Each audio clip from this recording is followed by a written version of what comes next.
ಇದಕ್ಕೆ ಸಂಬಂಧಪಟ್ಟಂತೆ ಕೇಂದ್ರ ಸಚಿವ ಎಚ್ಡಿಕೆ ಕೂಡ ಸರ್ಕಾರವನ್ನು ಹಿಗ್ಗಾಮುಗ್ಗಾ ಜಾಡಿಸಿದ್ದಾರೆ.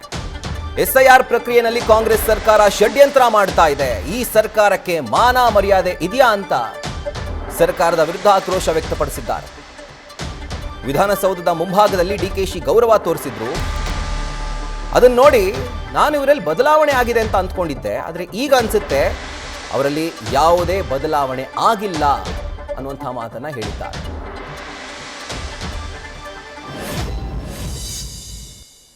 ಎಲೆಕ್ಷನ್ ಕಮಿಷನ್ ಇಲ್ಲೇನಿದೆ, ಇವರು ತಕ್ಷಣ ಕೇಂದ್ರದ ಎಲೆಕ್ಷನ್ ಕಮಿಷನ್ಗೆ ಇಲ್ಲಿ ಸರ್ಕಾರದ್ದು ಪ್ರಶ್ನೆ ಇಲ್ಲ. ಕೇಂದ್ರ ಸರ್ಕಾರದ ಚುನಾವಣಾ ಆಯುಕ್ತರಿಗೆ ಇಲ್ಲಿ ನಡೀತಿರ್ತಕ್ಕಂಥ ಈ SIRನ ಪ್ರಕ್ರಿಯೆಗಳೇನಿದೆ ಇದು ಅತ್ಯಂತ ಒಂದು ಸಂವಿಧಾನದ ಒಂದು ಸಂಪೂರ್ಣ ಧಿಕ್ಕಾರ ಮಾಡ್ತಕ್ಕಂಥದ್ದು, ಸಂವಿಧಾನವನ್ನು ನೆಲಸಮ ಮಾಡ್ತಕ್ಕಂಥ ರೀತಿಯಲ್ಲಿ ಇವತ್ತು ಈ ಒಂದು ಚುನಾವಣಾ ಪದ್ಧತಿಗಳನ್ನೇ ಬುಡಮೇಲೆ ಮಾಡ್ತಕ್ಕಂಥ ಇಲ್ಲಿ ನಡೆಸ್ತಾ ಇದ್ದಾರೆ. ಬಹುಶಃ ನಾನು ನಿನ್ನೆ ಏನು ಹೇಳಿದ್ದೇನೆ, ಇವತ್ತು ನನಗೆ ಇಂಡಿಯಿಂದ ಫೋನ್ ಮಾಡ್ತಾರೆ, ಪಾವಗಡದಿಂದ ಫೋನ್ ಮಾಡ್ತಾರೆ, ತುಮಕೂರಿಂದ ಫೋನ್ ಮಾಡ್ತಾರೆ, ಅರ್ಕಲಗೂಡಿಂದ ಫೋನ್ ಮಾಡ್ತಾರೆ, ಎಲ್ಲ ಕಡೆಯಿಂದ ಫೋನ್ ಬರ್ತಾ ಇದೆ. ಈ ಥರ ಇವತ್ತು ಈ ರೀತಿಯ ಯಾವೊಂದು ಮತದಾರರ ಪರಿಷ್ಕರಣೆ ಮಾಡ್ತಾ ಇದ್ದಾರೆ, ಎಲ್ಲ ಗಾಳಿಗೆ ತೂರಿದ್ದಾರೆ ಅಂತಕ್ಕಂಥದ್ದನ್ನು ನನಗೇನು ಮಾಹಿತಿ ಕೊಡ್ತಾ ಇದ್ದಾರೆ.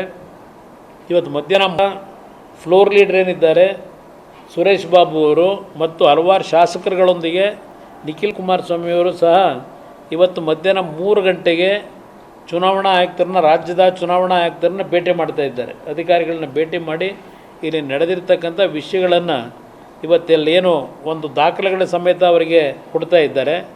ಚುನಾವಣಾ ಆಯುಕ್ತರಿಗೆ ನಾನು ಡಿಮ್ಯಾಂಡ್ ಮಾಡ್ತೀನಿ, ಇವತ್ತು ರಾಮನಗರದ ಜಿಲ್ಲಾಧಿಕಾರಿ ಯಾವ ರೀತಿ ನಡ್ಕೊಂಡಿದ್ದಾರೆ, ಇವತ್ತು ಇಲ್ಲಿ ಯಶವಂತಪುರದಲ್ಲಿ ಯಾವ ರೀತಿ ನಡೀತಾ ಇದೆ, ಇವರು ಏನಾದ್ರು ಜಿಲ್ಲಾಧಿಕಾರಿಗಳಿಗೆ ಅವರ ಕೆಲಸದ ಯಾವ ರೀತಿ ನಡೆಸಬೇಕು ಅಂತಕ್ಕಂಥದ್ದು ಕನಿಷ್ಠ ಇವರಲ್ಲಿ ಶಿಸ್ತು ಇದ್ದಿದ್ರೆ ಇಷ್ಟೊತ್ತಿಗೆ ಆ್ಯಕ್ಷನ್ ತಗೋಬೇಕಾಗಿತ್ತು. ಯಾರ ಮೇಲೆ ಆ್ಯಕ್ಷನ್ ತಗೊಂಡಿದ್ದೀರಿ? ಇವತ್ತು ವಿಡಿಯೋ ಸಮೇತ ಇವತ್ತಲ್ಲಿ ನಡೆದಿರ್ತಕ್ಕಂಥದ್ದನ್ನು ಯಶವಂತಪುರದ ನಿಮ್ಮ ಮುಂದೆ ಇಟ್ಟಿದ್ದೇವೆ.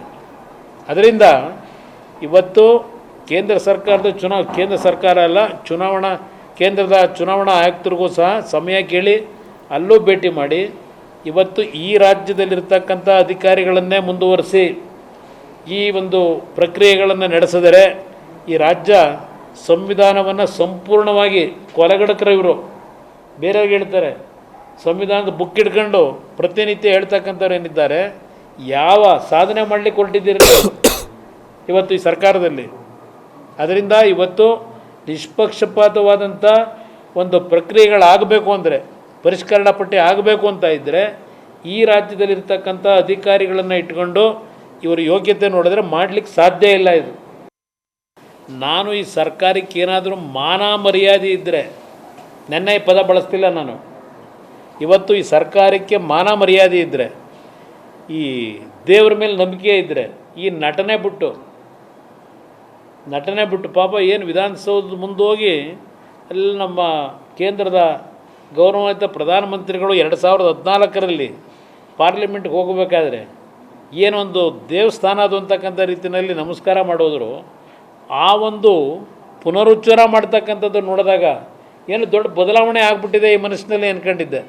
ವಿಧಾನಸೌಧದ ಮುಂಭಾಗದಲ್ಲಿ ಕೆಂಗಾಲ್ ಹನುಮಂತನವರು ಕಟ್ಟಿಸಿರ್ತಕ್ಕಂಥ ವಿಧಾನಸೌಧದ ಮುಂಭಾಗದಲ್ಲಿ ಏನು ತಲೆಯನ್ನು ಆ ಮೆಟ್ಲುಗಳ ಮೇಲೆ ಇಟ್ಟು ಏನು ಭಾಳ ಗೌರವ ತೋರಿಸಿದ್ರು. ತುಂಬ ಬದಲಾವಣೆ ಆಗಿದೆ, ರಾಜ್ಯದಲ್ಲಿ ಹೊಸ ಬದಲಾವಣೆ ತರ್ಬೋದೇನೋ ಅಂತಕ್ಕಂಥ ಒಂದು ಅವರ ನಡವಳಿಕೆ ನೋಡಿದಾಗ ನನಗೇನು ಮನಸ್ಸಿತ್ತು, ಈ ಬದಲಾವಣೆ ಯಾವ ರೀತಿ ಅಂತಕ್ಕಂಥದ್ದನ್ನು ಇವತ್ತು ಏನು ನಡೀತಾ ಇದೆ ಇದಕ್ಕೆ ಮೂಲ ಕಾರಣ ಪುರುಷರು ಇವರೇ. ಏನು ಭಾಷಣ ಮಾಡಿದ್ದು, ನೀವು ಮತದಾರರ ಪಟ್ಟಿಲಿ ಸೇರ್ಕೊಳ್ಳದೇ ಇದ್ದರೆ ನಿಮಗೆ ಗ್ಯಾರಂಟಿ ಸ್ಕೀಮ್ ಇಲ್ಲ, ಗೃಹಲಕ್ಷ್ಮಿ ಇಲ್ಲ, ಗೃಹಜ್ಯೋತಿ ಇಲ್ಲ, ಹೇಳಿದ್ದು. ಪಶ್ಚಿಮ ಬಂಗಾಳದಲ್ಲಿ ಈ ರೀತಿ ಮಾಡಿದ್ರಿಂದ ಅಧಿಕಾರ ಕಳ್ಕೊಳ್ಳುವಂಥ ಪರಿಸ್ಥಿತಿ ಅವ್ರಿಗೆ ಬಂತು. ಅಂತಹ ಭಯ ಕಾಡ್ತಾ ಇರೋದ್ರಿಂದ ಇಂಥ ಅಕ್ರಮಗಳಿಗೆ ಕೈ ಹಾಕಿದ್ದಾರೆ. ಇದರಲ್ಲಿ ಯಾವ ಸಂಶಯವೂ ಇಲ್ಲ. ಇವತ್ತು ಈ ರೀತಿ ಇವರೇನು ಮಾಡಲಿಕ್ಕೆ ಹೊರಟಿದ್ದಾರೆ, ಒಂದು ಕಡೆ ಯಾವೊಂದು ಗ್ಯಾರಂಟಿ ಸ್ಕೀಮ್ಗಳು ಅಂತೇಳಿ 3 ವರ್ಷದ ಹಿಂದೆ ಘೋಷಣೆ ಮಾಡಿದ್ರು, ಅವತ್ತು ಇವರಿಗೆ ಪರಿಜ್ಞಾನ ಇರಲಿಲ್ವಾ? ಯಾವ ರೀತಿಯಲ್ಲಿ ಈ ಕಾರ್ಯಕ್ರಮವನ್ನು ಅನುಷ್ಠಾನಕ್ಕೆ ತರಬೇಕು, ಸರಿಯಾದ ಫಲಾನುಭವಿಗಳಿಗೆ ಕೊಡ್ತಕ್ಕಂಥದ್ದಕ್ಕೆ ಇವರಿಗೆ ಅನುಭವ ಇರಲಿಲ್ವ? ಇವರೆಲ್ಲ ಸೀನಿಯರ್ ಲೀಡರ್ಗಳೇ ಇದ್ದಾರೆ. ಆಗ ತರಾತುರಿನಲ್ಲಿ ಮತ ಪಡೀತಕ್ಕಂಥ ಒಂದು ಹಿನ್ನೆಲೆಯಲ್ಲಿ ಚುನಾವಣೆಯಲ್ಲಿ ಗೆಲ್ಲಬೇಕು ಅನ್ನೋದಕ್ಕೆ ಈ ರೀತಿ ಮತದಾರರ ಮೇಲೆ ಪ್ರಭಾವ ಮಾಡಿ ಬೀರಿ ಇವತ್ತು ಈಗ ಇಲ್ಲ ದುಡ್ಡು ಭಾಳ ರೀತಿಯಲ್ಲಿ ಅಕ್ರಮವಾಗಿ ಹೋಗ್ತಾ ಇದೆ, ಇದನ್ನು ನಿಲ್ಲಿಸಬೇಕು ಅಂತ ಹೇಳಿ 3 ವರ್ಷ ಆದಮೇಲೆ ಈಗ ನಿಮಗೆ ಮನವರಿಕೆ ಆಗಿದೆಯಾ? ಇವತ್ತು ಯಾವ ಒಂದು ಜಾತಿಯ ಹೆಸರಿನಲ್ಲಿ ಮತ್ತು ಪ್ರತಿಯೊಬ್ಬರ ಒಂದು ಮಾಹಿತಿಗಳನ್ನು ಸಂಗ್ರಹ ಮಾಡ್ತಾ ಇರ್ತಕ್ಕಂಥದ್ದು, ಅದರ ಜೊತೆಗೆ SIRನಲ್ಲಿ ಅಕ್ರಮ ಮಾಡ್ತಾ ಇರ್ತಕ್ಕಂಥದ್ದು, ಮುಂದಿನ ಚುನಾವಣೆಯಲ್ಲಿ ಈ ನಾಡಿನ ಜನ ನಿಮ್ಮನ್ನು ತಿರಸ್ಕಾರ ಮಾಡ್ತಾರೆ ಅಂತಕ್ಕಂಥ ಒಂದು ಹಿನ್ನೆಲೆಯಲ್ಲೇ ಈ ರೀತಿಯ ಎಲ್ಲ ರೀತಿ ಕಾನೂನು ಬಾಹಿರ ಚಟುವಟಿಕೆಗಳಿಗೆ ಆಸ್ಪದ ಕೊಟ್ಟಿದ್ದೀರಿ. ಒಂದು ಹೇಳ್ತೀನಿ ನಿಮಗೆ, ನಾನು ನಮ್ಮ ಮಾಧ್ಯಮದಲ್ಲಿ ಬರೋದು ನೋಡ್ತಾ ಇರ್ತೀವಿ. ಇವತ್ತು ವೆಸ್ಟ್ ಬೆಂಗಾಲ್ನಲ್ಲಿ 3 ಅವಧಿಗೆ ಮುಖ್ಯಮಂತ್ರಿಯಾಗಿ ಕೆಲಸ ಮಾಡಿದವರು, 3 ಅವಧಿಗೆ 15 ವರ್ಷ. ಇವತ್ತು ಅಲ್ಲಿ ಹಲವಾರು ಜನ ಸೀನಿಯರ್ ಲೀಡರ್ಗಳು ಆ ಪಕ್ಷದಲ್ಲಿದ್ದಂಥವ್ರು ಬಿಟ್ಟೋಗಿರೋದೊಂದು ಭಾಗ. ಆದರೆ ರಸ್ತೆಯಲ್ಲಿ ಹೋಗ್ತಕ್ಕಂಥ ಸಂದರ್ಭದಲ್ಲಿ ಗೆದ್ದಂಥ ಕೆಲವು ಚುನಾಯಿತ ಪ್ರತಿನಿಧಿಗಳಿಗೂ ಇವತ್ತು ಮೊಟ್ಟೆ ಹೊಡೆಯತಕ್ಕಂಥದ್ದು ಏನು ನಡೀತಾ ಇದೆ ಆ ಒಂದು ಪಶ್ಚಿಮ ಬಂಗಾಳನಲ್ಲಿ, ಆ ಪರಿಸ್ಥಿತಿ ಕರ್ನಾಟಕದಲ್ಲೂ ತಂದ್ಕೋಬೇಡಿ.